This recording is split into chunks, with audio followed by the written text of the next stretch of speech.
let's get pampering them next week. Oh, yeah. Come on, Bruce. Bruce, won't you? You want me to sign a football? How about that, huh? What's the girl supposed to do with the football? You bet. Yeah, we're all set on that. Okay. No, man, that's the matter. We go over here. Oh, okay. There, meeting room. Yeah. You see him on television every night. You fuss. I want to watch the news, and you want to watch the Cartoons, huh? Right.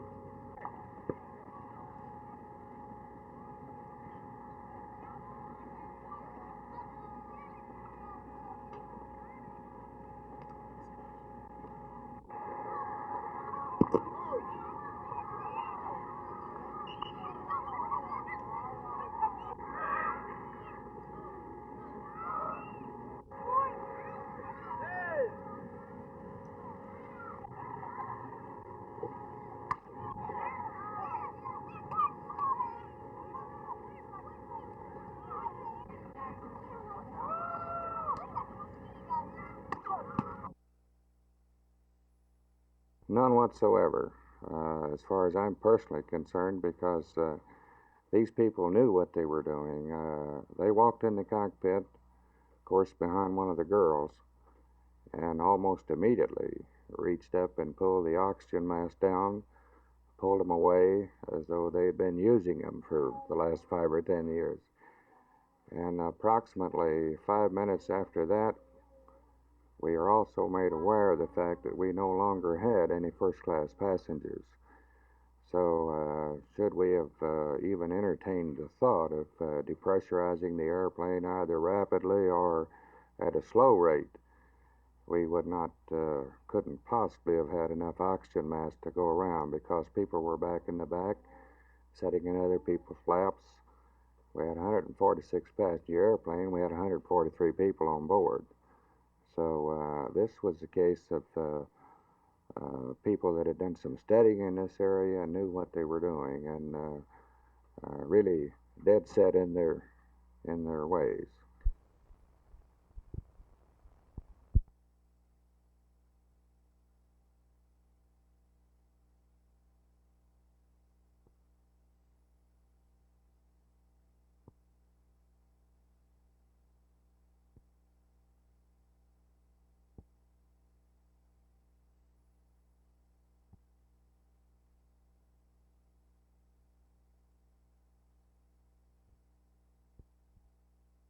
Well, I think any campaigning that the president does for members of his own party will certainly be effective, but this is a kind of race where he's certainly not campaigning for Goodell, say, in New York State. And it's very difficult to put party labels on people this year. You've got an awful lot of switching, perhaps more so than ever before. There's more liberal, moderate, conservative voting this year, perhaps than we've had in the last 2 or 3 decades. Now, as a Capitol Hill correspondent, do you feel that Benson or Bush will be actually ahead? I can't say. I was in Houston last night talking to some people who are very, very close with both campaigns, and they're both agreeing that it's going to be extremely close. It's an extremely tight race.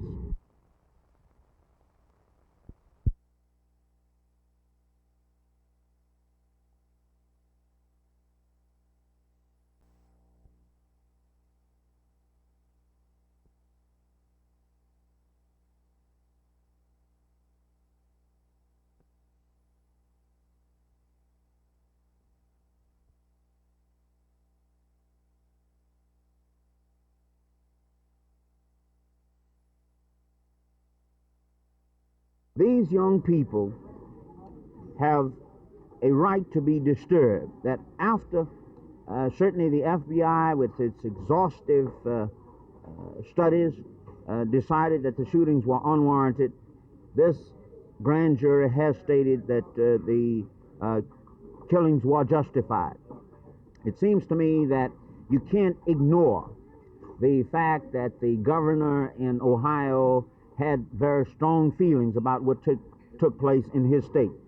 And you can't ignore that there are literally dozens of pictures that were made at the time of the shooting which indicated that the students did not constitute a threat to the lives of the National Guardsmen there at Kent State. 。 . 。 . 。 . . . . . . . . . . . 。 . 。 . . 。 . . . . . . . . . . . . . . . . . . . . . . . . . . . . . . . . . . .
You can save the American taxpayer, including yourself, part of $180,000 a year by keeping an eye to the sky.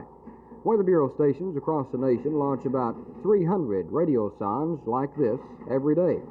The miniature weather stations rise as high as 20 miles. They send back temperature readings, humidity, wind velocity, and barometric pressure readings. The balloon eventually bursts, and the package returns to Earth by parachute. Each radio sonde package, balloon, and parachute cost about $30, and only about one-fourth of them are ever returned. Most of them are never heard of again, landing in remote areas. But if you do spot a radio sonde package, full instructions for returning it to the reconditioning center at Joliet, Illinois are attached, and it's such a package as you see right here. This is a Weather Bureau radio sonde. The instruments can then be used again once they are renovated at a cost of only about $8. And the manager of the Weather Bureau here in Fort Worth, Jeter Pruitt, reveals that many thousands of dollars are spent locally on the radio sonde program. These radio sonde instruments that we send aloft cost about $30 a piece. Routinely, we send up 2 of them per day, so that when we tally this out, it comes to about $22,000 per year. When severe weather threatens, even more radio sonde launchings are made, as often as one an hour when tornadoes threaten the area. About $3,000 of the money is recovered locally in returned instruments, but alert citizens could save more and do the weathermen a favor too. One radio sonde, for instance, has been flown, found, repaired, and flown again 7 different times. Upper air specialist Jack Ozzie filled this one particular balloon, a small model, with helium, which reminded me of my old chemistry class and another effect of helium. Sometimes known as laughing gas, as you can well see why, or called a funny-sounding weatherman. This is Jim Green, Channel 8 News on the Move in Fort Worth.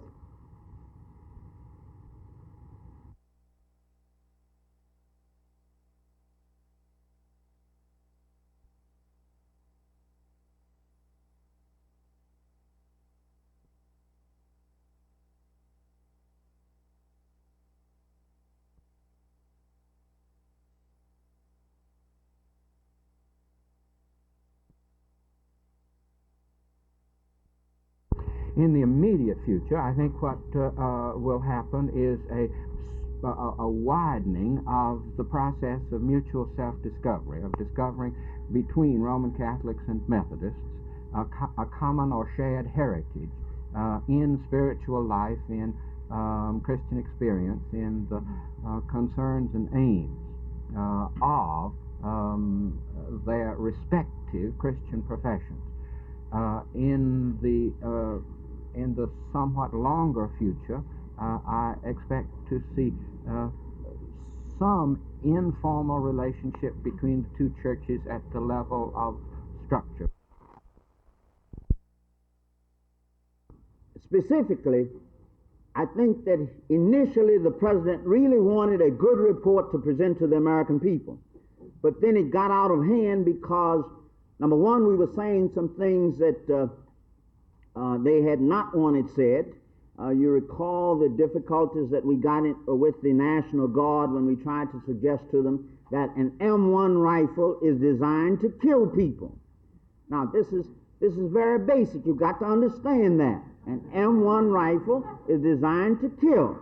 Now, that ought not be news to the Department of Defense or the head of the National Guard, but it was. When we asked the General DeCorso in Ohio, why is it you did not shoot over the heads of those students at Kent State? He said, that's too dangerous.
illegalities in the Texas property tax assessment system is a case point as to whether the existing establishment in government and business will be able to respond accordingly, according to justice and what simply is observance of the Constitution of this state.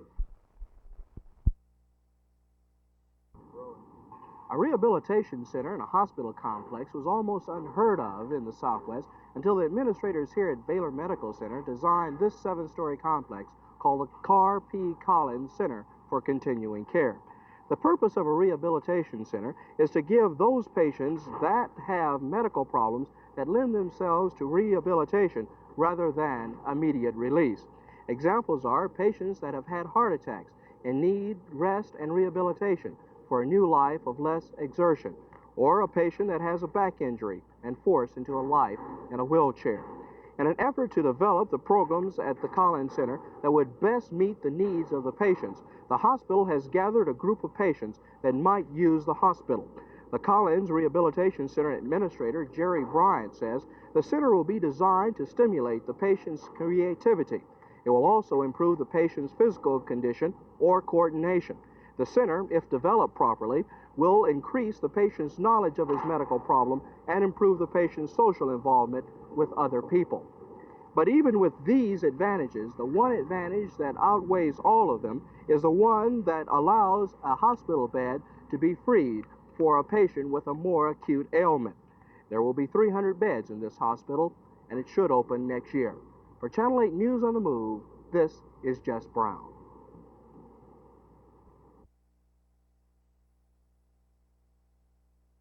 I think it's time for those in charge of the political and corporate establishment to face up to the fact that unless they give due recognition to due process, law, and justice in their own areas that affect millions of Americans, they are perpetuating the kind of massive hypocrisy which is likely to tear the country apart.